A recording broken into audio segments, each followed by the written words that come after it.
Assalamualaikum warahmatullahi wabarakatuh. Mari kita mulai. Bismillahirrahmanirrahim. Ya, sebelumnya Bapak Purwanto mana ini? Bapak Purwanto yang dari Malang mana? Ada tidak? Mana Bapak? Ya. Oh ya, coba pakai mic-nya. Pak Purwanto rawuh di sini jam berapa? Tadi malam tengah 11. Dengan usia berapa? Hampir 70. Naik apa dari Malang? Naik motor.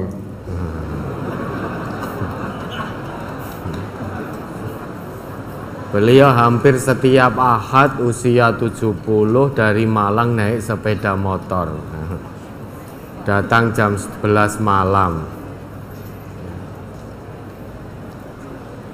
Punya SIM Bapak? Iya, ada. Ya, berangkat dari Malang jam berapa? Setengah 11. Sampai sini? Setengah 11 juga. Setengah 11 sampai setengah 11. 12 jam, coba. Kok Bapak setiap Ahad ke sini, capek-capek ke sini itu apa toh yang dicari? Saya mulai 2017 saya sini. Nah iya. Dulu setiap 1 bulan sekali, sekarang malah 2 minggu sekali. Ya, 12 jam naik sepeda motor. Di sini duduk 3 jam, dempet-dempetan, nggak lelah jenengan? Siap enggak? Alhamdulillah. Ya, ya, terima kasih Bapak Purwanto. Mudah-mudahan jadi amal soleh panjenengan. Amin. Ya. Yang muda-muda gimana ini? Orang karek ngelangkah melaku tekan.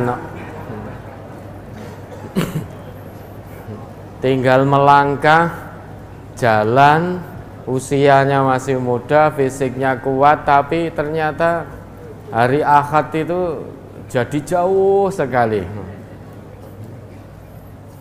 Beliau sudah 70 tahun. Hampir setiap Ahad setidaknya 2 pekan sekali naik sepeda motor dari Malang ke sini 12 jam. Dari setengah 11 berangkat sampai sini setengah 11. Ya, tanyakan nuraninya masing-masing. Sing jek nom-nom cedak-cedak dora tekan kuwi. Tanyakan nuraninya masing-masing. Munggah gunungnya tekan kok. Ke masjid nggak sampai, ngaji nggak sampai, tapi naik gunung sampai. Ke pantai sampai. Ya, mari, ada yang ditanyakan dari brosurnya?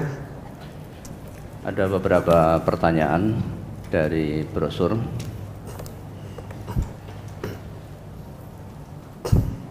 Mohon tausiah dan koreksi dari Al-Ustadz. Setelah saya membaca brosur Ahad ini, saya menyimpulkan dunia sementara, akhirat kekal. Hidup kita di dunia sebentar menentukan perjalanan hidup kita selanjutnya. Bekal kita iman dan amal soleh, bukan harta, keluarga, jabatan dan sebagainya. Setelah kita yang ada di sini dicelup dengan Al-Quran dan As-Sunnah, saya mengajak kepada diri saya pribadi dan semua yang hadir untuk benar-benar memperhatikan amal kita sebagai bekal mati kita. Amal soleh yang sesuai dengan tuntunan tentunya, yaitu dengan mengaji. Saya mengajak kepada saudara semua, mari kita selalu istiqomah dalam mengaji, baik di pusat maupun di cabang, perwakilan, dan terutama ngaji kelompok. Jangan banyak izin, terutama yang bukan udzur syar'i. ngaji yang serius karena waktu kita singkat dan pendek, dan jangan main-main untuk urusan akhirat. Kita ngaji sudah berapa tahun, mari kita amalkan sungguh-sungguh dan selalu tertib, ikuti nizam dan jangan terlambat saat ngaji. Luangkan waktu untuk ngaji dan jangan ngaji menunggu waktu luang. Kesempatan hanya sekali dan jangan sampai menyesal. Ini mohon tausiah dan koreksinya. Lah sudah betul itu. Tidak perlu dikoreksi. Apa yang saudara simpulkan setelah membaca brosur ini, ayat-ayat Quran yang ditampilkan, hadis-hadis Nabi yang ditampilkan, alhamdulillah saudara bisa mengambil ibrah, pelajaran sangat berharga.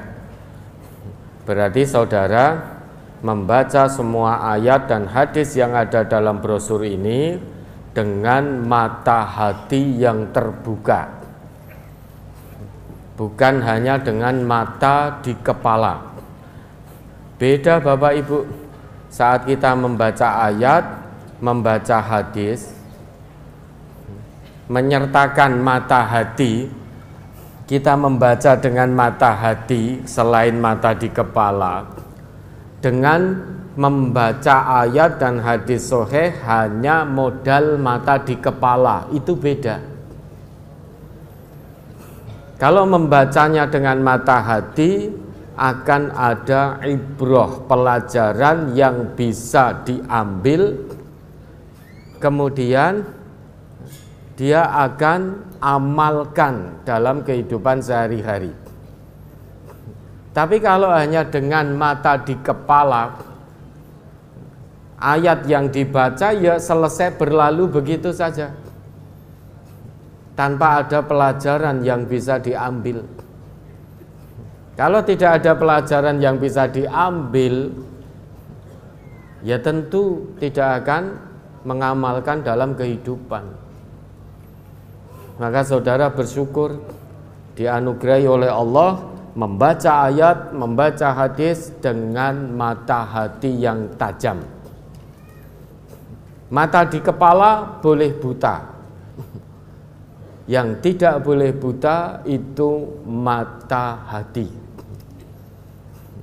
Kalau mata hati tetap tajam melihat, sekalipun mata di kepala tidak melihat, maka dia tetap akan bisa melihat mana yang hak, mana yang batil. Tidak hanya bisa membedakan yang hak dan batil saja, namun mau dan mampu mengerjakan yang hak serta meninggalkan yang batil. Tapi sebaliknya, mata hati mengalami kebutaan, mata di kepala melihat dengan jelas, tapi mata hatinya mengalami kebutaan, dia akan melihat hak sebagai kebatilan, akan melihat kebatilan sebagai yang hak, terbolak-balik. Kebenaran dia katakan kebatilan, kebatilan dia katakan kebenaran. Itu ciri mata hati seseorang mengalami kebutaan, meski mata di kepala melihat dengan terang benderang. Coba diingat lagi itu ayatnya. Surat Al-Hajj ayat 46. Afalam yasiru fil ardi fatakuna lahum qulubun ya'qiluna biha aw azanun yasma'una biha fa innaha la ta'mal absar walakin ta'mal qulubul lati fis sudur. Maka apakah mereka tidak berjalan di muka bumi, lalu mereka mempunyai hati, yang dengan hati itu mereka dapat memahami, atau mempunyai telinga, yang dengan itu mereka dapat mendengar? Karena sesungguhnya bukanlah mata itu yang buta, tetapi yang buta ialah hati yang di dalam dada. Ya toh? Memahami apa, mendengar apa, memahami tentang kebenaran, mendengar tentang kebenaran, kemudian mengikuti kebenaran itu sebagai jalan hidupnya. Yang bisa melakukan ini hanya manusia yang mata hatinya tajam melihat. Meskipun mata di kepala tidak bisa melihat.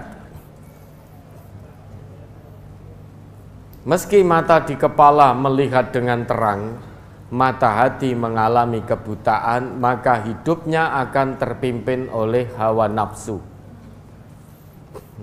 Celaka dunia, celaka akhirat. Orang yang mata hatinya mengalami kebutaan.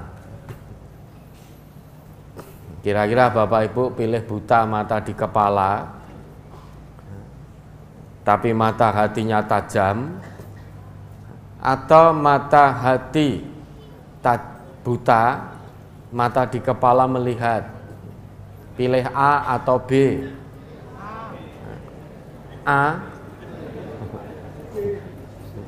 Jangan 1, 2, 3, ini sensitif ya. Sekarang jadi ganti A, B atau C atau D. Yang A ya. Mata hati mengalami kebutaan, mata di kepala melihat. B. Mata di kepala buta, mata hati melihat. Pilih A atau B? Enggak pilih C?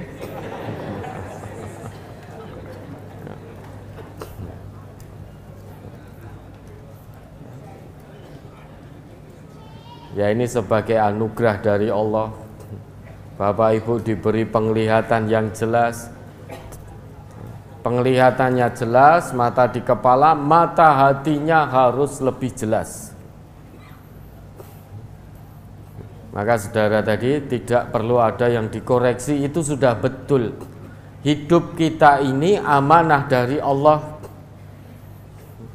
Hidup kita yang sekali ini oleh Allah amanahnya untuk ngaji dan mengamalkan hasil kaji. Kalau nggak percaya, lihat saja apa yang menjadi ketetapan Allah dalam Quran surat Shad ayat 29, ayatnya sudah sangat familiar. Hidup kita ini hanya untuk ngaji, mengamalkan hasil kaji. Oleh karena itu Al-Quran diturunkan, tujuannya untuk dikaji.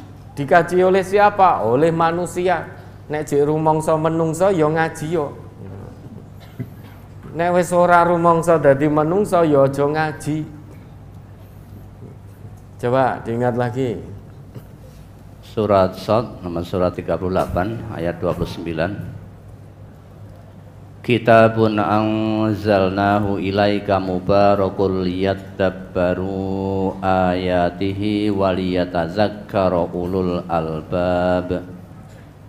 Ini adalah sebuah kitab yang kami turunkan kepadamu penuh dengan berkah, supaya mereka memperhatikan ayat-ayatnya dan supaya mendapat pelajaran orang-orang yang mempunyai pikiran. Al-Quran itu turun dari sisi Allah, maka penuh dengan keberkahan. Orang yang ingin mendapatkan keberkahan dari Allah, menurut ayat ini harus lihat dabbaru ayatihi, mentadaburi Al-Quran itu. Dalam bahasa kita ngaji. Setiap hari berdoa, ya Allah turunkan berkah dari sisimu ya Allah. Ning ora gelem ngaji Quran, tidak mau mengkaji Al-Quran lah, begitu kok minta kepada Allah keberkahan dari Allah. Padahal menurut Allah dalam ayat ini, keberkahan dari Allah itu hanya bisa didapat saat kita tadabbur Al-Quran, ngaji Al-Quran, dan mengamalkan isinya. Semua ayat amalkan, jangan tebang pilih. Karena harus kafah, tidak boleh setengah-setengah. Ternyata Bapak Ibu, tidak semua manusia yang mau ngaji. Tidak semua manusia mau ngaji. Hanya manusia-manusia yang ulul albab saja, yang akalnya masih sehat saja yang mau ngaji. Sing akale wis ora sehat, tandanya akalnya tidak sehat, itu dia tidak mau ngaji Al-Quran. Itu akale ora sehat. Mbok pintere kaya ngapa toh? Titel akademiknya berderet seperti apa toh? Kalau dia tidak mau mengkaji Al-Quran, itu tanda dia bukan seorang ulul albab, berarti akale wis ora sehat, wis ra waras. Ya sama dengan kita, kalau kita tidak mau ngaji Al-Quran, tidak mau mengamalkan Al-Quran, ya padha wae akal kita ini wis ra waras gitu loh. Alias, nah itu. Iya. Mbok Sugiye kaya ngopo, titelnya seperti apa, panjangnya, tapi kalau tidak mau mentadaburi Al-Quran, tidak mau mengamalkan isi Al-Quran, dia bukan ulul albab.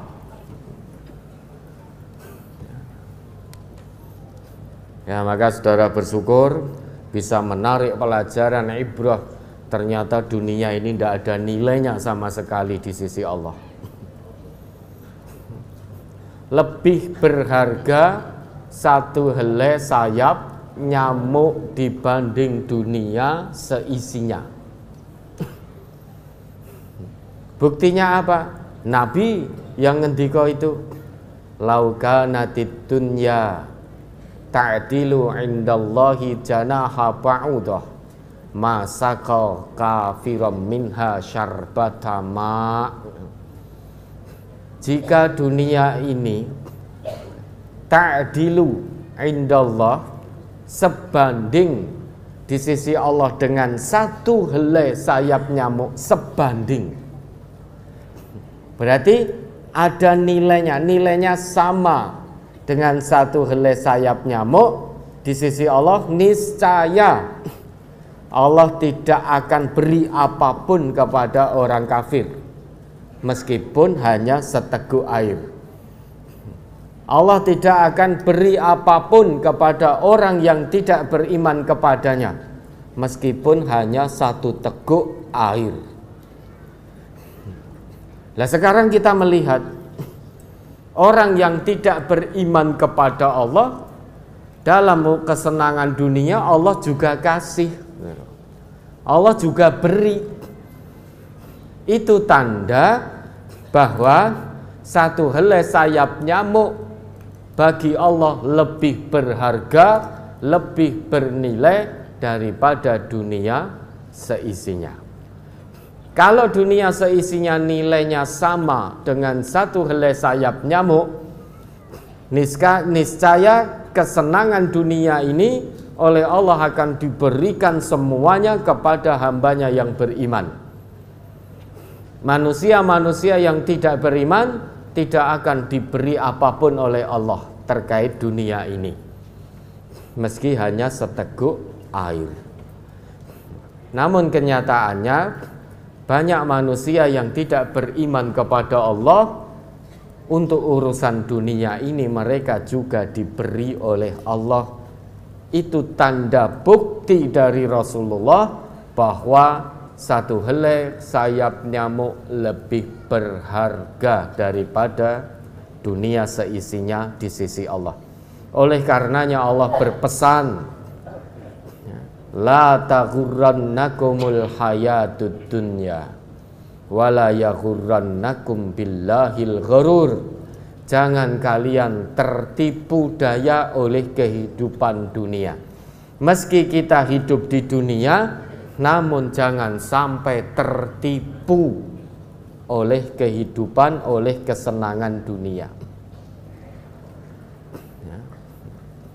lagi larut dengan kesenangan dunia, segala cara dilakukan, tiba-tiba datang malaikat maut.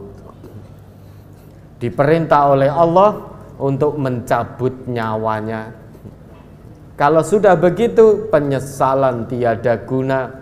Dia memohon kepada Allah, qala rabbirji'un la'alli a'malu sholihan fima taraktu. Coba itu apa itu ayat 99 dan 100 itu Al-Mu'minun ya.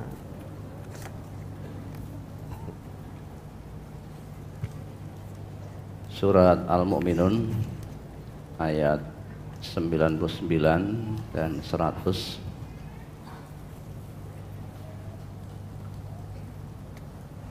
Pada brosur halaman 8.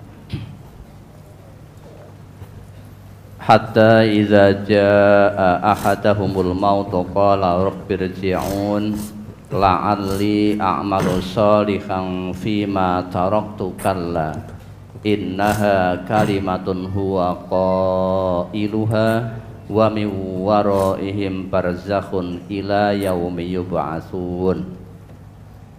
Perhatikan arti dari ayat ini dan resapkan ke dalam jiwa. Demikianlah keadaan orang-orang kafir itu, hingga apabila datang kematian kepada seseorang dari mereka, dia berkata, "Ya Tuhanku, kembalikanlah aku ke dunia." Nah, ini dulu. Itulah keadaan orang yang menutup kebenaran dari Allah dan Rasulullah. Keadaan para pendurhaka, keadaan orang yang larut tertipu oleh kehidupan dunia sehingga tidak tunduk patuh kepada Allah, hidup dengan hawa nafsunya.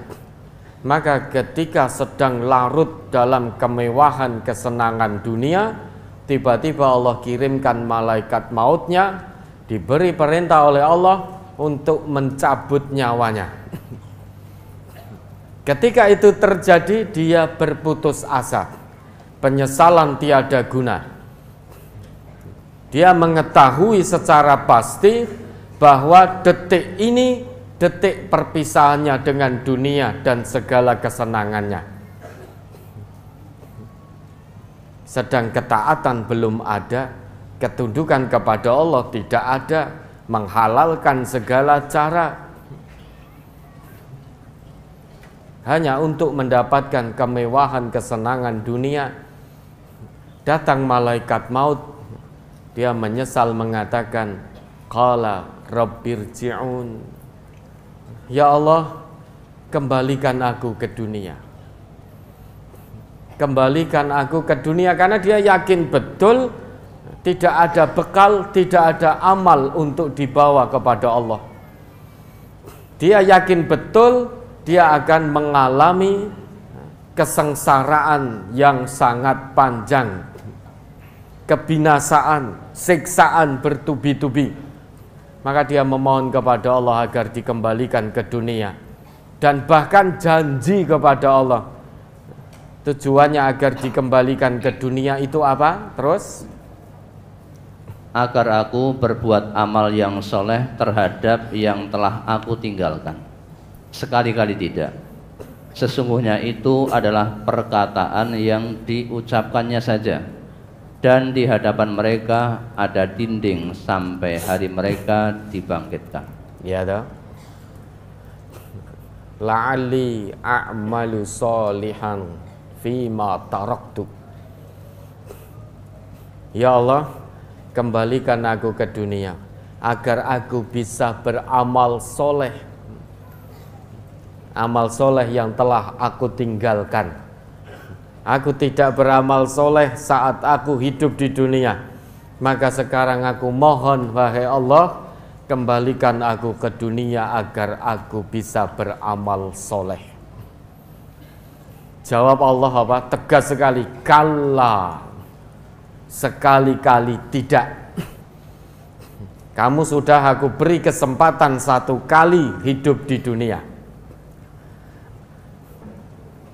Tapi waktu yang sangat singkat di dunia kamu sia-siakan dengan beramal toleh.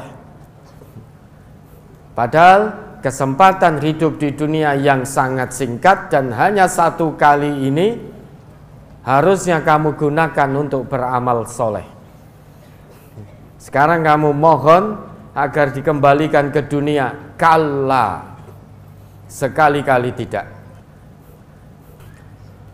Andai kata betul dikembalikan ke dunia sekalipun, dia juga tidak akan beramal soleh. Allah Maha mengetahui, innaha kalimatun huwa qailuha. Itu hanya janji palsu, sumpah palsumu, kalimat yang hanya keluar dari mulutmu. Andai kata dikembalikan ke dunia, niscaya juga tidak akan beramal soleh, karena tidak ada iman, hatinya kosong dari keimanan kepada Allah. Maka sekarang rasakan di hadapanmu ada barzakh, alam barzakh, sampai nanti kamu dibangkitkan pada hari kiamat. Dan di barzakh ini pun para pendurhaka, orang-orang yang tertipu daya oleh dunia, di alam barzakh ini pun mereka sudah mendapatkan siksaan bertubi-tubi. Yang memberi informasi itu adalah Rasulullah. Dalam sabda beliau pernah bersabda, inna ahadakum idza mata, sesungguhnya salah seorang di antara kalian jika mati, uridha alaihi maq'aduhu bil ghadati wal 'ashyi, akan diperlihatkan kepadanya di alam barzakh itu tempatnya kelak, di waktu pagi maupun petang akan terus diperlihatkan tempatnya kelak, apakah di surga atau di neraka. Fa in kana min ahlil jannah fa min ahlil jannah, jika kelak dia ditempatkan oleh Allah di surga, maka di alam barzakh itu pun kenikmatan surgawi sudah bisa dia rasakan. Maka penghuni-penghuni surga ketika di alam barzakh dia memohon kepada Allah, ya Rabb aqimis sa'ah, wahai Allah, segerakan hari kiamat biar aku segera bisa menikmati kenikmatan surgawi. Karena pagi dan petang terus dibukakan pintu-pintu surga, hawa dari surga itu sampai ke tempatnya. Wa in kana min ahlin nar fa min ahlin nar, dan jika dia calon penghuni neraka, maka pagi petang siksaan-siksaan hawa neraka terus disampaikan pada dirinya ketika dia di alam barzakh. Jadi seseorang itu kalau sudah mati, dia tahu kelak di neraka atau di surga itu sudah diketahui sejak dia berada di alam barzakh. Kalau dia calon penghuni surga, di alam barzakh dia sudah mendapatkan kenikmatan demi kenikmatan. Kalau dia calon penghuni neraka, na'udzubillah, dia akan mendapatkan siksaan demi siksaan sejak di alam barzakh. Wa yuqalu, dan dikatakan kepada mereka, hadza maq'aduk hatta yab'atsaqallah ilaihi yaumal qiyamah. Ini tempatmu sampai nanti Allah bangkitkan kamu kepadanya pada hari kiamat. Maksudnya apa? Ini tempatmu. Kalau ini surgamu, ini neraka. Sampai nanti Allah betul-betul bangkitkan kamu pada hari kiamat untuk Allah kirim kamu ke tempatmu ini. Yang di surga, ya di surga, di neraka, seret ke neraka. Itu sudah diketahui di alam barzakh. Hidup di dunia hanya sementara, singkat sekali. Sebentar lagi kita mati. Al-maut qarib. Kematian itu sangat-sangat dekat. Kenapa kematian disebut sangat dekat? Karena datangnya tidak diketahui.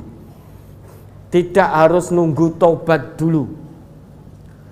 Tidak harus nunggu sakit dulu. Tidak harus urut yang tua dulu. Kematian datangnya setiap saat.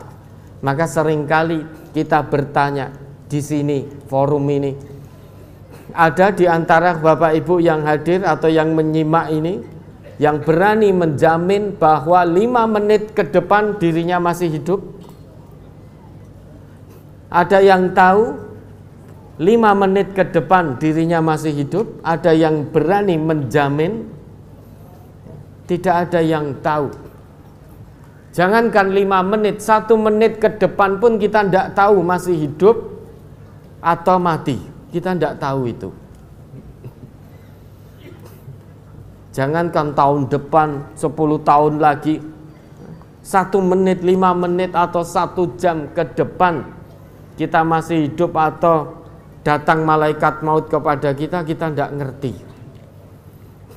Karenanya kematian itu disebut sangat-sangat dekat sekali. Dimanapun kita berada, kematian akan mendatangi kita. Baik di keramaian, baik sendirian, baik di tempat yang megah, yang aman, di pasar, di rumah, di kamar tidur, di kamar mandi, di sini, di masjid, di tempat-tempat maksiat, atau dimanapun kematian akan mendatangi kita. Oleh karena itu, la tamutunna illa wa antum muslimun. Jangan pernah mati, jangan pernah tinggalkan dunia kecuali dalam keadaan totalitas berislam. Untuk bisa totalitas berislam tidak ada cara lain selain ngaji Al-Quran, ngaji As-Sunnah, pahami, amalkan dalam kehidupan sehari-hari. Ya, terima kasih atas masukan dari saudara tadi, pelajaran yang sudah disampaikan oleh saudara tadi. Tidak perlu ada yang dikoreksi, hanya perlu kita garis bawahi untuk kita semua. Ngaji itu butuh kedisiplinan. Masalah duit ra gelem ketinggalan kok. Masalah harta dunia yang pasti akan kita tinggalkan. Kita tidak mau ketinggalan, ingin menjadi yang terdepan. Biar tidak ketinggalan. Untuk sesuatu yang pasti kita tinggalkan manusia pada rebutan. Tapi kalau untuk akhirat yang kekal abadi, kenikmatannya hakiki, banyak manusia yang tiba-tiba tidak mau menjadi yang terdepan, pengennya ketinggalan. Padahal Allah perintahkan fastabiqul khairat, berlombalah dalam kebaikan. Untuk urusan dunia saja tidak mau ketinggalan. Padahal itu sesuatu yang pasti dia tinggalkan. Ini lucunya manusia itu di sini. Lucu terwagu gitu loh. Rebutan dunya, lali surga, lali neraka.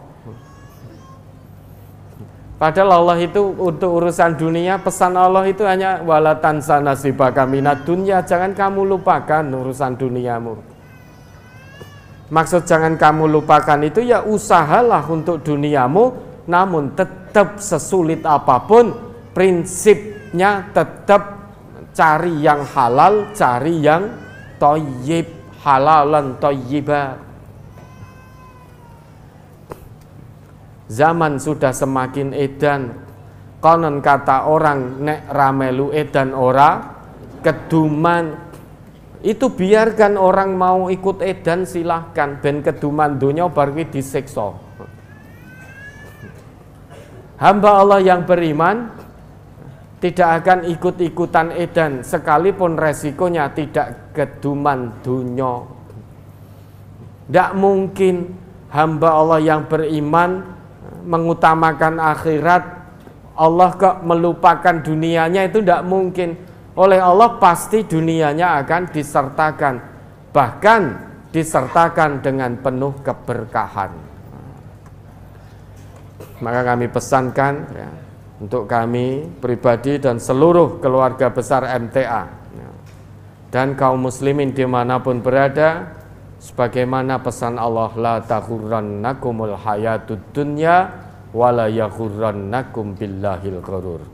Jangan larut dalam tipu daya dunia, dan jangan sampai tertipu oleh setan yang pandai menipu. Mudah-mudahan Allah senantiasa menjaga kita semua. Ya, ada lagi? Halaman 1 masuk 2. Surat Al-Anbiya ayat 35. Kullu nafsin za'iqatul maut wa nabluukum bisyarri wal khairi fitnah wa ilaina turja'un. Tiap-tiap yang berjiwa akan merasakan mati. Kami akan menguji kamu dengan keburukan dan kebaikan sebagai cobaan yang sebenar-benarnya, dan hanya kepada kamilah kamu dikembalikan. Pertanyaan, dalam menjalani fitnah dunia yang berupa kebaikan dan keburukan yang benar sesuai tauhid kita, mohon kesabaran kepada Allah atau mohon dikuatkan oleh Allah agar hati terasa tenang dalam pembersamaan Rabb-nya, Ustaz. Ya, semuanya mohon kepada Allah dijadikan hamba Allah yang bersyukur, bersabar, ikhlas, dan dikuatkan hati. Ya muqallibal qulub, sabbit qalbi ala dinik. Wahai Allah, zat yang maha membolak-balikkan hati, mohon teguhkanlah hati hamba di atas agamamu.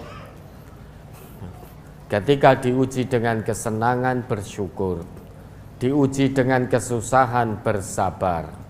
Maka Nabi kita bersabda, ajaban li amril mu'min, sungguh mengagumkan, sungguh menakjubkan perkara bagi hamba Allah yang mukmin. Mukmin ini berarti betul-betul ngaku iman dan dibuktikan pengakuan imannya dengan perbuatan. Itulah seorang mukmin. Seorang mukmin itu bukan hanya orang yang ngaku iman di lisan saja. Karena iman, definisi dari iman itu takrirum bil lisan, pengakuan dengan lisan, wa tasdiqum bil qalbi, pembenaran dengan hati, wa amalun bil jawarih, perbuatan dengan anggota tubuh.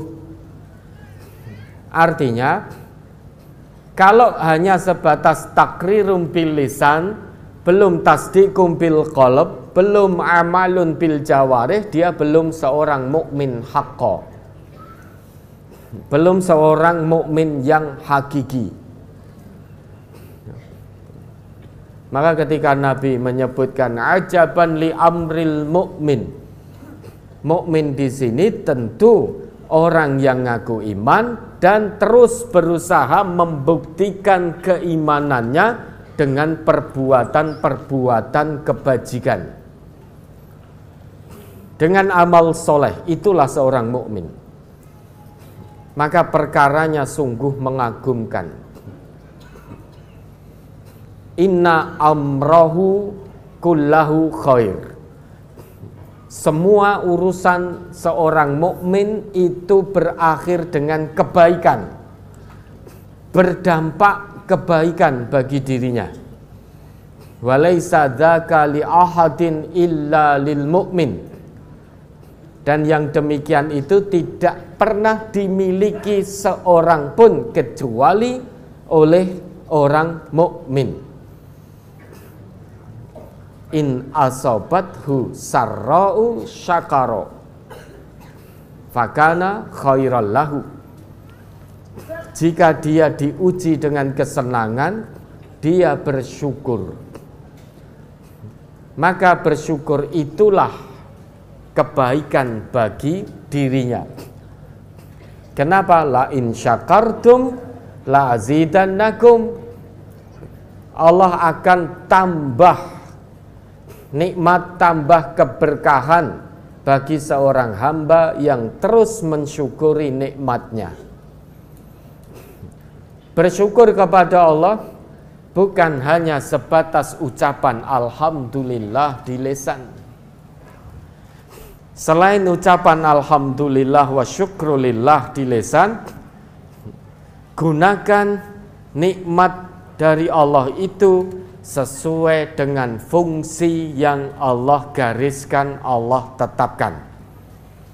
Nikmat harta, fungsi dari Allah terkait dengan nikmat harta, ujian harta ini fungsinya belanjakan di jalan-jalan yang Allah ridhoi. Kalau kita membelanjakan jalan di luar jalan yang Allah ridhoi, untuk sogok suap misalkan, untuk menipu misalkan, untuk bermaksiat misalkan, berarti kita tidak bisa menjaga amanah harta dari Allah, tidak lulus ujian kesenangan. Nikmat penglihatan, ujian penglihatan. Fungsi penglihatan itu apa? Fungsi mata itu untuk apa? Kalau hanya untuk melihat, wedhus juga melihat.